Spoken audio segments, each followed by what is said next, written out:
Hey everyone, this is Aaron Poling with 307 Baseball. Unfortunately, we had a couple technical difficulties. We had a long form show planned out that we went through, and unfortunately, just things kind of happened with some of our audio equipment. So we want to apologize. We'll be back to a more normal show next week as we'll have a 307 Baseball coaches and media poll next week as we'll make sure to get that sent out to everyone. I just want to thank everyone for tuning in today. Unfortunately, it's going to be a little bit shorter of a show again, but as tournaments start to roll along, I think we're going to finally get back into those long form shows where you'll hear from multiple people. As we just want to thank everyone for being a part of the 307 Baseball family and tuning in and listening to us. We have an interview with head coach of the Lovell Mustangs. That's Coach Mike Jamieson, as we'll go to that interview right now. And Anthony Colasuno, pleasure to be joined by the man in charge of the Lovell Mustang. That's manager Mike Jamieson. And Coach, man, we're excited to have you on, Coach. Thank you so much for doing this.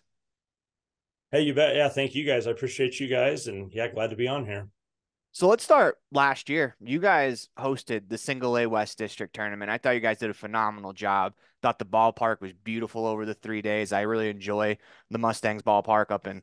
It's not technically Level, correct? It's technically Cowley. Am I right Right. on Yep. that? Yeah. But I Yep. think it's a beautiful ballpark, and it was a great place to have the district tournament. Just talk us through what goes into hosting a tournament like that.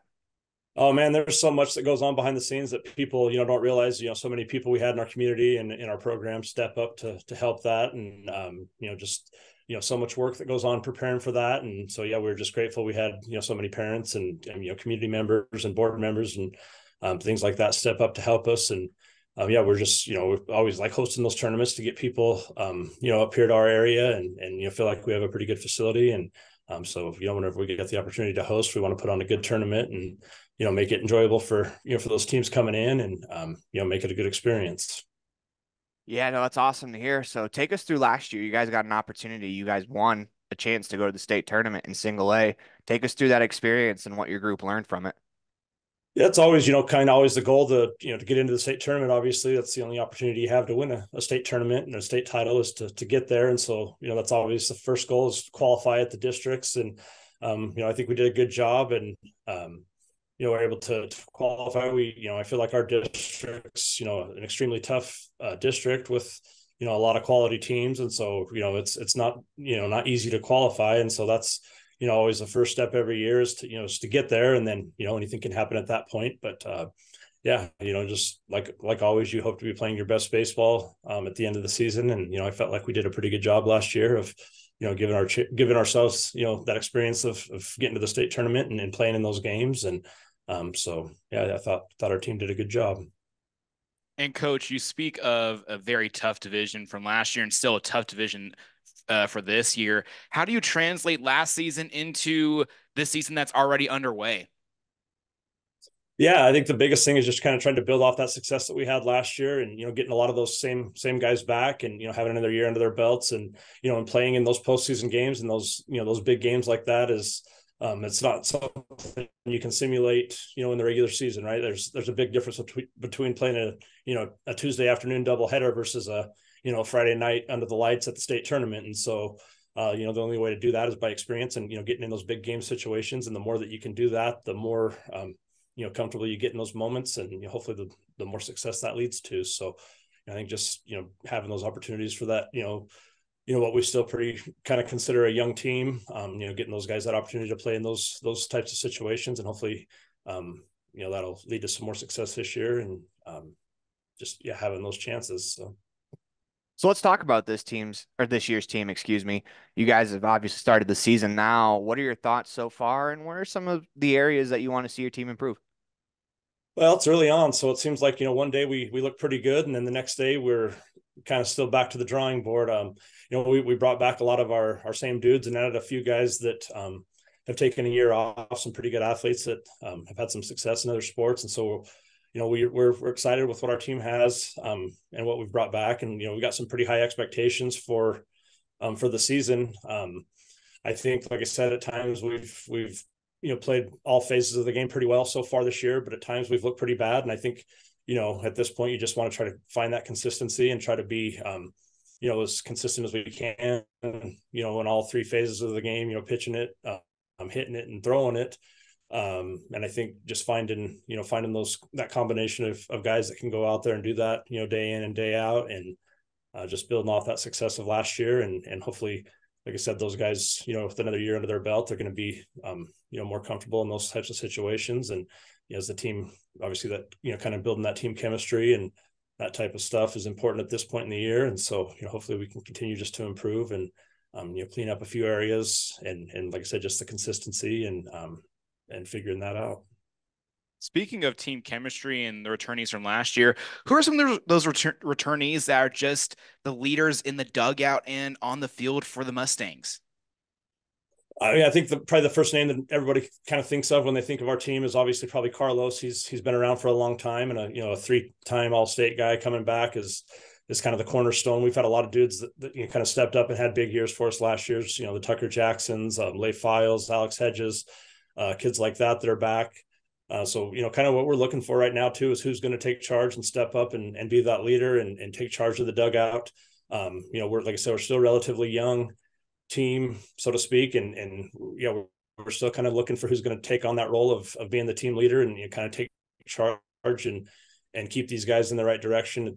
With this age group, it's pretty easy for things to go wrong and to kind of snowball out of control. And so, it's one of the things we've been focusing on lately is having somebody step up and, kind of stop that snowball effect from happening and, letting, one bad thing turn into numerous bad things. And I think, hopefully we'll get several dudes that'll step up to that challenge and, take charge and be the leaders of the team. And, we've got a lot of capable guys that can do it with, the way they play on the field and, the things that they do. And so hopefully they can just be a little more vocal and take care of that.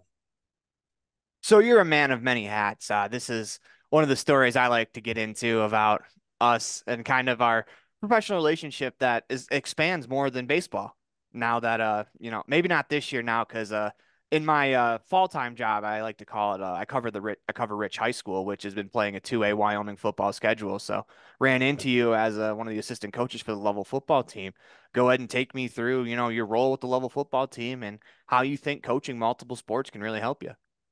Yeah, I think, like a lot of, baseball coaches, especially, I mean, we want guys that, play multiple sports. And so it's good to have those relationships with those kids and, get to see them succeed and even to see them fail, in different aspects of sports. And, I think that helps, building those relationships with those kids and being there, with them. Sometimes I'm sure they get sick of me and tired of seeing me probably as much as they do at times, but I think that helps. They know what to expect out of me, and they know what to expect out of them. And so, I think we have a good reputation and a good rapport as far as kind of what our expectations are and things like that. And obviously, I think getting to spend time with those kids and watching them, like I said, succeed and work hard and all those things, I think helps going into baseball as well. He's just trying to find a linebacker that can also catch. So that's right. Yeah. Always looking for those quarterbacks that can throw.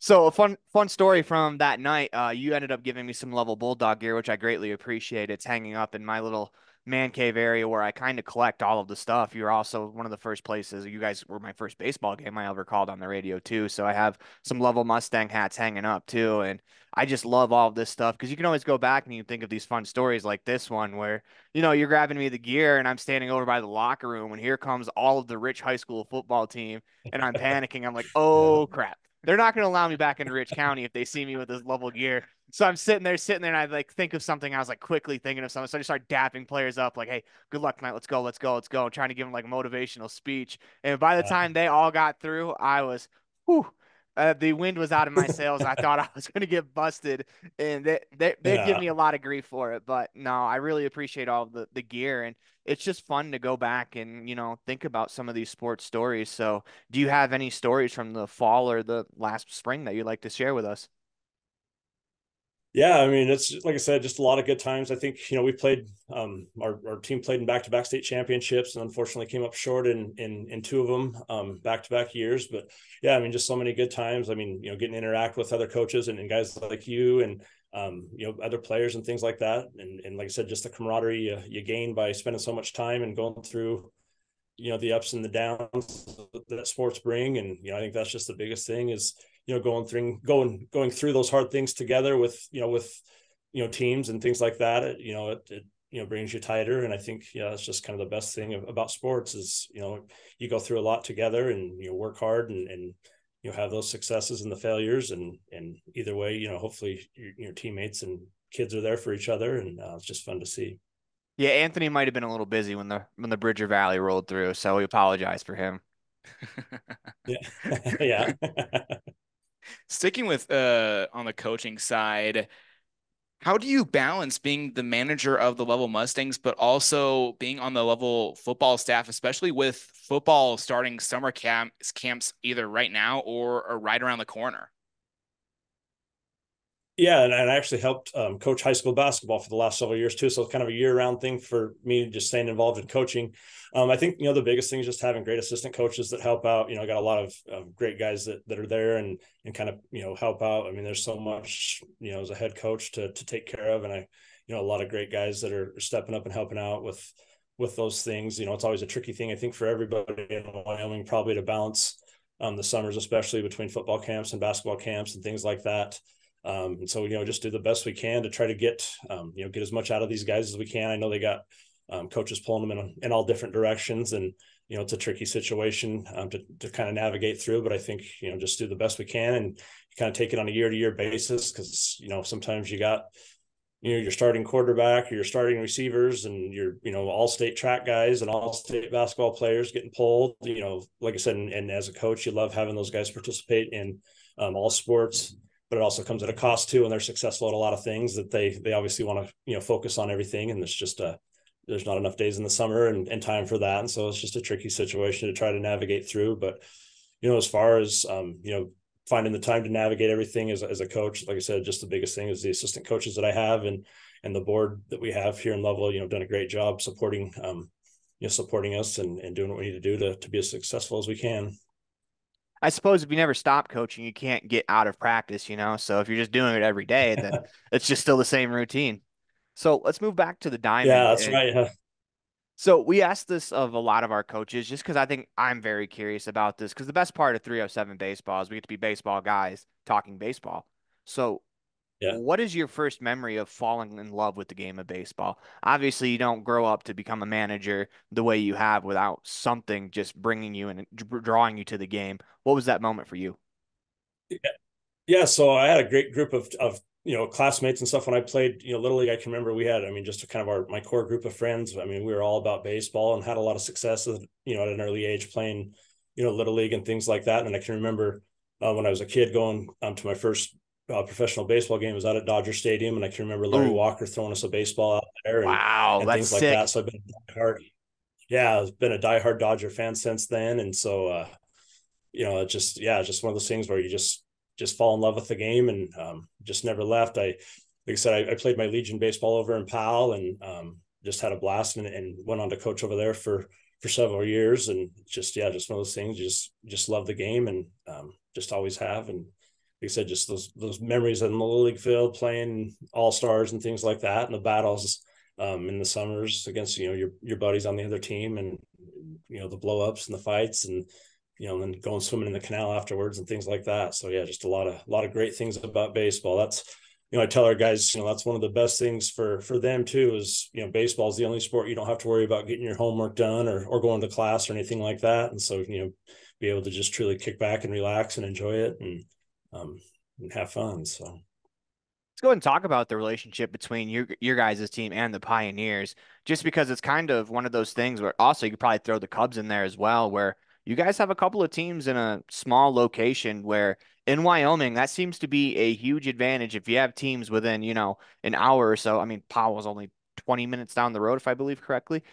yeah, If you have teams yeah. that are close by, I mean, I imagine you guys see them quite a bit. So just go ahead and talk about the relationship you have with the Pioneers, knowing We that, do. Yeah. I mean, obviously, yeah. Yeah. And obviously, both those programs are, been highly successful and always quality programs. So it's nice to have them there, right there close and know that, anytime we play them, it's going to be a battle and we're going to have our hands full with them. Like I said, obviously playing in Powell and then coaching in Powell and then Coach Borders and I coached both in Powell and Level together for a while. And so obviously I got a great relationship with him. And if you ask my daughter who her favorite coach is, it's Coach Borders first and then Dad second. So she's she's always cheering for Coach Borders. But yeah, it's, you know, like I said, a lot of both those programs of, you know, highly successful, obviously, and do things the right way, and you know, great managers and Coach White and Coach Borders, and just doing a lot of good things. And so it's nice to, you know, have quality programs, you know, right here close to us, and in all levels, right? And we also have, you know, the C teams and our younger level teams that, you know, have opportunities to play them. And so, you know, it's obviously going to make you better when you play, you know, high quality opponents like that. And so it's nice to have them close.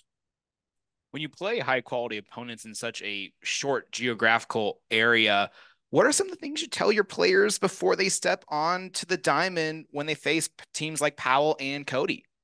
Yeah, I think the biggest thing is just trying to, you know, the mental toughness and having them ready to go. I mean, we know that those guys are going to bring it, you know, day in and day out. And I think it's just the mental thing being, you know, confident that you can go out and compete and play with those guys. And so I think that's the, you know, kind of the first thing we're trying to instill on these guys is just that mental toughness and, you know, that attitude that they can go out and compete and to bring it and to not shy away from the competition. You know, we want these guys to go out and embrace those moments, and, you know, we don't want to shy away and you know, back away from those moments and from that competition. You know, we want to embrace it, and hopefully they'll, you know, step up and play, you know, to that level, and you know, that will continue to improve. And so I think that's the biggest thing. Oh, you got an assistant coach in the background. He's got to make an entrance. Get him in here. Get him in here. I got questions for him too. Oh, what's up, guys? Hey, any Greek basketball parlays going on right now? Oh, you know I do. Go Steeds all the way, Celtics all the way. Absolutely. So you got the Celtics winning. Oh man, I really like the Mavs. I don't know, just something about Kyrie, and I know this is 307 basketball. We're talking about the NBA Finals, but I know something about Kyrie and Luka together. It just seems to be working this year. Yeah. I just Celtics are the better team, I think. But all right, so now the real question: what's it like working for a coach like Coach Mike Jamieson? oh, it's the best. It's the best. Not only I'm his assistant coach, he's also my cousin. So we're Oh, I was gonna say blink twice if you're in danger.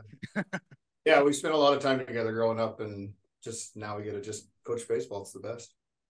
Awesome. Well, we appreciate your time. If you have to step in and get something real quick, go ahead. We just saw you peeking in the background, and Yeah, no, you know, we I was just, couldn't let you peek in without a shout out. yeah. Thanks a lot, guys. Of course, of course. Take care. Yep. See ya. One question for you, Coach. You have a nickname. I tried to shoot you a text message to see if you could tell that story on air. But Oh, you bet. Yeah. So, okay. I just wanted to make sure before we get too far into it, because you No. know, we're still technically a family show. I mean, I for sure. haven't cussed yet on the 307 Baseball podcast, which is surprising. But let's go ahead and get into the nickname story. Yeah. So it started when I was just just Munch. Yeah. So, I mean, obviously I'm a big guy, so everybody just assumes it's, you know, munching on snacks and stuff like that. But it actually started when I was just a little kid. They had, I guess, little cartoon characters, Munchie Chi dolls, little monkeys that used to scoot around. And so, you know, when I was just a few months old, my grandma and my dad thought I looked like one of those little Munchie Chi dolls. So just started with Munch. And so I've had that nickname for going 30 plus years now, 37 years now. And so, yeah, it's, like I said, I mean, almost just as close to the first name as you can have, I think. And so, yeah, nothing inappropriate about that. Like I said, just, those little Munchie Chi dolls. And so just shortened it up to Munch. And so. Well, I just like to make sure, because so even the most mundane nicknames, I've heard stories where it's like, wow, okay, I didn't expect that. So I just wanted to make sure if it makes you feel better. My nickname growing up was Freaky Deaky because I was a weird kid. So Anthony, you got one? Well, it's now Top Shelf because he's the tallest person here. So at the station, but growing up, just my last name. If I just show it on the screen, it's a bunch of letters. It's Colasuno, it's Italian Polish, so people thought that was a cool last name, so that became my last name in high school and all that. So yeah, that should be a new segment, just putting Anthony's name on the board and forcing people to try to read it, right? Try to pronounce it. Yeah, it's one of those. It's a tough one. So yeah, and just getting into the season, Coach, what are kind of some of your expectations? I know it's early on in the year, and obviously every year you're expecting to go to the state tournament. Why show up to the games if you're not expecting to go there? But what are some of your expectations just for the kids, not necessarily as a team as a whole? Just what do you want to see from your kids going forward this year? I think the biggest thing is, you know, kind of that mental toughness and being, you know, ready to take that next step. You know, I felt like we've been competitive last year in some of those games. But I'd love to see these guys kind of take that next step, and instead of just being competitive and playing close games, with some of these higher quality opponents, to see us come out on the other end of those and start turning those into wins instead of, close losses. I think, these guys, like I said, with another year of experience under their belt, I guess that would be kind of the goal for us, is to not only play competitive, but having that start to result in wins instead of just close losses. And I think, we had a lot of close games last year where we, a few plays here or there that ended up being the difference in the game. And I guess that would be, the biggest hope, is that this year we can take that step and start coming up on the other side of that, the win-loss column, and finding ways to win those close games and those competitive games, and being able to do those things to succeed, and not just play close and ended up with a loss. So. And Coach, you spoke earlier about the young core this season for the Mustangs. How are you and the staff going to try to develop this young core so maybe some of the players have a breakout season this year for Level? Yeah, like I said, we got a lot of multi-sport athletes, and so we've got some real good athletes. I feel like that give us a lot of versatility with our lineup and different things that we can do. We got guys that can kind of play multiple positions, so it makes it nice. Depending on who's pitching, the flexibility we have with where we can play guys and different things we can do with that. But I think just the biggest thing is getting these guys that team chemistry, and getting these guys focused and that mindset that we can go and we can can win these games and get after it, and take that next step. We brought back a lot of guys that played a lot of baseball the last couple of years, and have added a few guys that that I think are going to be real strong for us and help us out. And so I think the biggest thing is just keeping those guys confident. Baseball's a mental game. Obviously, it's can mess with you. A lot of highs and lows, and can do things right and still not have success. And so I think just the biggest thing is keeping those guys positive and mentally, that they can believe that they can be successful, and continue to put them in those situations, and hopefully, like I said, they'll start to get that confidence, and which will lead to more success for them. So you mentioned earlier in the podcast that you are a huge LA Dodgers fan. So I was just wondering, what does it feel like to root for the evil empire? Oh, it feels great. Just wish it would result in a few more World Series. We've been great at winning the division for years and years, and then not doing much with it. So hopefully this will be a year we can get over the hump and put another ring on. So Shohei Ohtani, you get to watch him quite a bit. Unfortunately, he's not pitching right now, but he's just so fascinating to me because it's one of those things, like when they start comparing him to Babe Ruth, it's actually one that's comparable, where you're like, okay, wow, he's putting up some similar numbers, especially as a pitcher and a hitter. Are you excited to see him get on the mound and be able to be that two-way player for the Dodgers? Because I think watching him every day is one of the best treats a fan could have. It is, yeah. You hear a lot of times comparisons like that go out, and you think, yeah, it's probably not real warranted. But yeah, Shohei's a guy that the things he does are just crazy day in and day out. And then to get to see him, pitch next year, I think, it's going to be phenomenal for him. I know there's been talks about shutting him down as a pitcher just to keep him healthy, and keep him in the lineup, every day. But hopefully they'll allow him to continue to pitch, because he's obviously done a great job pitching too. And so, yeah, it's just getting to be able to watch him and just see what he does every day. It's just, yeah, pretty remarkable. Yeah, with the Acuna news over the weekend, unfortunately, because Ronald Acuna is one of the best players in the major leagues, and I think he's a guy that transcends the game and he makes the game of baseball cool, and that's something that unfortunately you have to have as a sport. Your sport can be the greatest sport in the world, but if kids don't think it's cool, they're not going to try to emulate their favorite players, and that's really how kids get into baseball or just sports in general. So with Ronald Acuna going out, it looks like you might have that I don't want to say march to the World Series, but that's starting to look like it's going to shape up to be the Dodgers' year. Hopefully, knock on wood. For some I people. know you don't ever want to get your hopes up too high, because that's get that big letdown. But yeah, hopefully they'll be able to put it together. It's always tough when you lose those good young stars like that making baseball fun again. But yeah, hopefully, like I said, the Dodgers will be able to do it. Yeah, it's funny because as fans, we're in different spots. I'm rooting for 500. Anthony's rooting for the season to be over as a White Sox fan. So Yeah.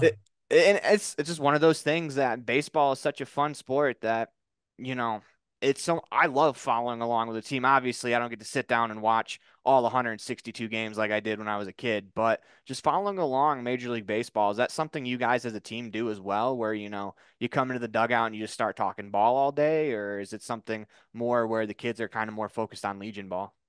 Yeah, it is, especially in this time of year too, with with all the college baseball going up with the conference Yeah. tournaments and getting into the College World Series. That's kind of been the biggest talk at practice is what's going on with the college stuff, and it's nice and kind of refreshing to hear these kids coming and knowing that they're watching baseball and know what's going on, and I think that's one of the best ways to learn, and I wish we could do more of it is just sit down and watch baseball and pay attention to why they're doing the things they're doing. And so yeah, we've got a handful of kids that really watch a lot of college baseball right now and come in and talking about different things and different guys and situations and things like that. And so, yeah, I think, especially right now, it's kind of the college baseball that we're talking about a lot, but yeah, we talk baseball quite a bit and different things that happen. And that's kind of the best thing about baseball is it seems like every night there's something you haven't seen before, or a play that happens, or, something crazy to talk about. And so that's why baseball's so great.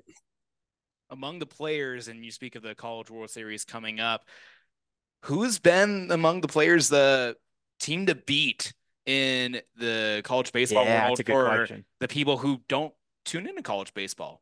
I think it'd be pretty tough to root against Tennessee after watching them.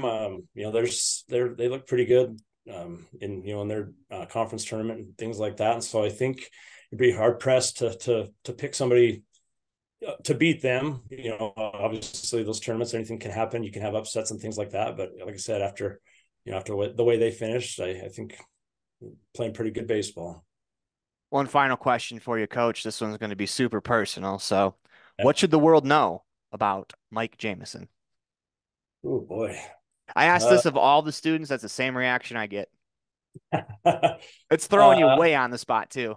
That's right. Yeah. Not a whole lot of, I guess, not a whole lot of secrets or anything. I'm just born and raised in Lovell, and like I said, I coached up in Powell. Kind of my coaching career started up there with Coach Borders in Powell, and I guess love sports and love watching my kiddos starting to play. And I got a son and a daughter in Little League right now, and Awesome. Daughter's playing volleyball and all sorts of things. So I guess my wife and I kind of revolve our entire summer around baseball games at different fields and things like that. And so I guess probably that's not a real shocker to anybody that really knows us, but can't think of what else. So I guess a better question is, in the little spare time that you do have, what do you like to do to kind of relax and unwind? There's not a whole lot of spare time. I was going to say coaching 3 seasons. If we're not, like I said, if we're not having Legion practice or games or watching my kiddos play, my kiddos always wanting to go down and hit and do different things, or outside playing kickball or things like that. So I think, like I said, they're all into it and wanting to be a part of it too. And like I said, if it's not baseball, it's wiffle ball in the backyard or kickball, or they're always doing something. So just trying to keep up with them. Hey, awesome, Coach. We really appreciate your time. Thank you so much for taking time out of your day to join us for, I think we probably went a little longer than we were expecting to, but when you get talking, and it's so much fun. That's right. So it's one thing that we love about this job is just sitting down with the coaches and, shooting the breeze. It's one of my favorite things in the world is breeze shooting with people, especially people that have similar hobbies as, we're all baseball guys here. So thank you so much. Hey, you betcha. Yeah. Thank you guys for all your coverage of Wyoming baseball. Like I said, it's been great having you guys and all you guys do. And it's great getting to know you guys, and look forward to seeing you guys again later this year at some point. So awesome, Coach. Appreciate your time. Thank you so much. Hey, you bet. Thank you. We want to thank Coach Jamieson for being a part of today's show. We want to thank everyone involved with 307 Baseball. Once again, we apologize for a bit of a shorter show. We had a longer show that we had created, and unfortunately, the equipment kind of had a little bit of a failure there, and we'll try to fix it, and we're trying to get everything set and ready to go so we can get you a perfectly run show next week. As I'm Aaron Poling, I want to thank Anthony Colasuno for joining me on the interview. We want to thank you guys for tuning in, and we once again want to apologize for technical difficulties. Tune in next week as we'll have more from around 307 Baseball.